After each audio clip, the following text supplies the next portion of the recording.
It is the ML Sports Platter, brought to you by our good friends at Batavia Downs Gaming and Welch & Company Jewelers. Make sure you shop the showcase at welchjewelers.com. My man, Andrew Catalon, NFL on CBS, does an unreal job all year covering the sport and, of course, a bunch of different platforms through his time as a big-time broadcaster. You're one of my favorites, and I love having you on, Andrew. Thanks for a few. It's great seeing you. Happy New Year, and I hope things are going well.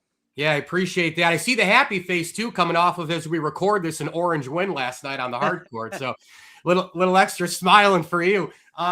Let's get into the Bills, man. I mean, good grief. You've seen the good, bad, and ugly with this team all year long. It's been kind of a roller coaster year. They managed to win 12 games. We know the issues they've had in the playoffs. We know they're short on the wide receiver end, but they have QB1. They have the experience, and then all those other playoff issues.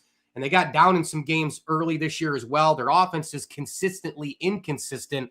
Where do you land on this club going into a game against a Jags team that's won 8 in a row and 9 of 10? This is a very difficult game. Yeah, I think the winner of this game has a legitimate chance to go to the Super Bowl and represent the AFC. I think that the winner of this one has a really good chance to do that. As far as the Bills go, and this is probably not the best team they've had during this run, but it could be one of their best chances to get to the Super Bowl. I just think the AFC landscape is so wide open.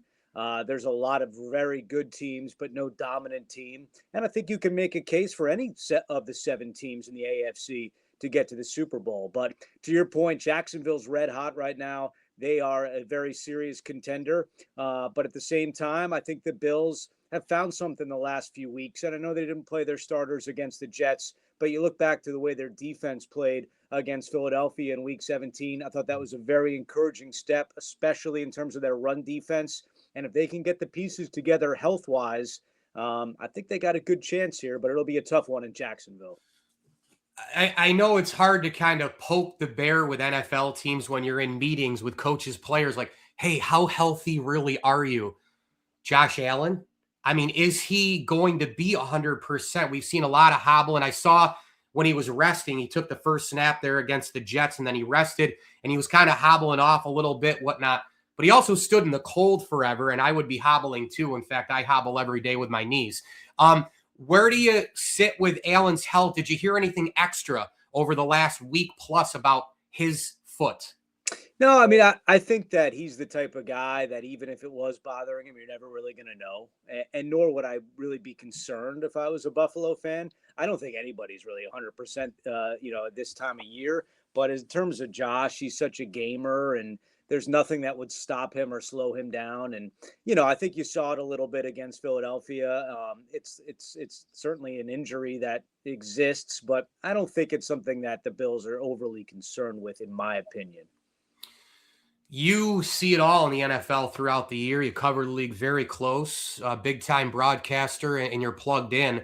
The rest of the NFL playoffs storyline-wise, anything jump out? I mean, the Seahawks and Broncos are the 1 seeds. The Sam Darnold storyline, can he get it done from a sustainability standpoint? You got up-and-coming teams. The Texans' defense is absolutely nasty. Where do you kind of jump to first? And how about the matchups, too, with Green Bay, Chicago, and San Fran, Philly? Holy Moses. I know. It's great. And I did see Seattle in person twice this year, and the real deal. I mean, I really think that that's what jumps out to me is that now the NFC is, I think, a little bit tougher to get through than the AFC this year. Mm-hmm. But Seattle's defense is legitimate. Mike McDonald is a really good coach, especially on the defensive side of the ball. And they've got enough pieces on that offense where, they can keep pace. Now, I think a lot of attention will be on Sam Darnold, and we all understand how last year ended with him in Minnesota. But that was, again, the offense didn't necessarily win that game Week 18 against San Fran, but the offense has done enough this year where they are a deserving 1 seed, and that is a very difficult place to play. I mean, you see these teams come on the road in a big spot, and the false starts add up, and the communication issues are real. I think Seattle's a really tough out now that they got the home field advantage throughout the NFC playoffs. I've always wondered this. I've been itching to ask this to a broadcaster, and I want to pick your brain. I'm going to get Ian Eagle. I'm going to get a couple others. I've always wondered when you're in the grind and you're a play-by-play guy and you're traveling.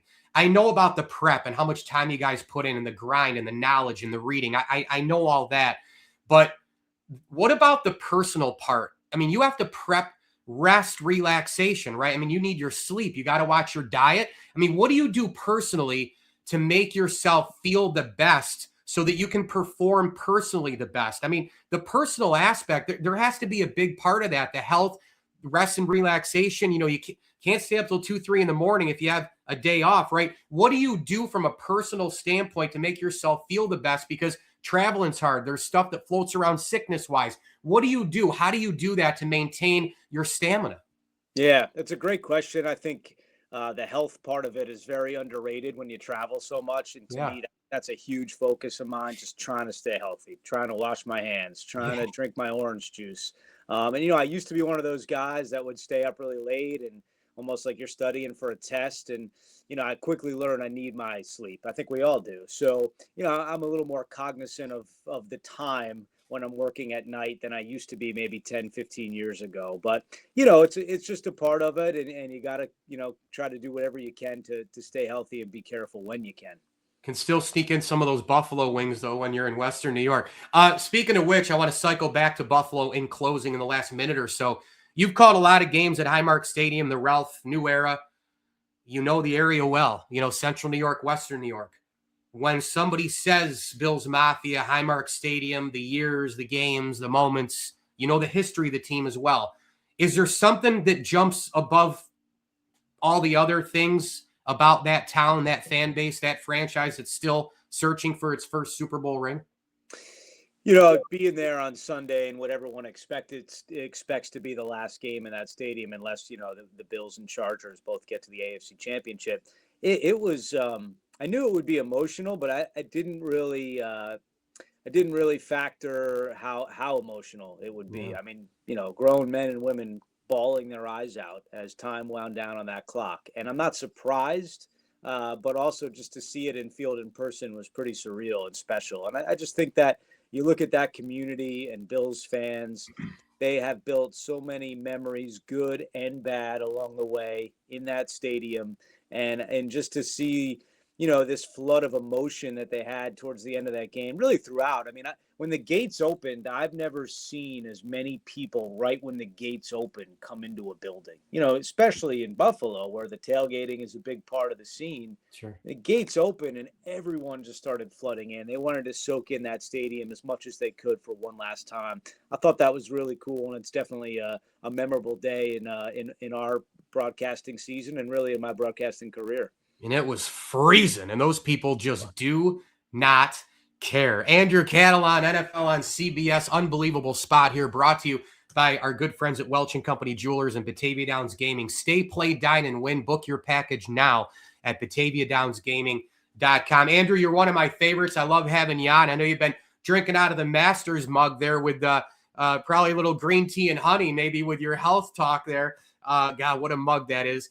And I still have to go to the Masters. That's on the bucket list for sure. But you do an unreal job. I'm so glad to catch up with you. Enjoy all the playoff football. And hopefully when you're in Central New York or nearby, lunch on me, man. We'll get a couple slices up at you know where.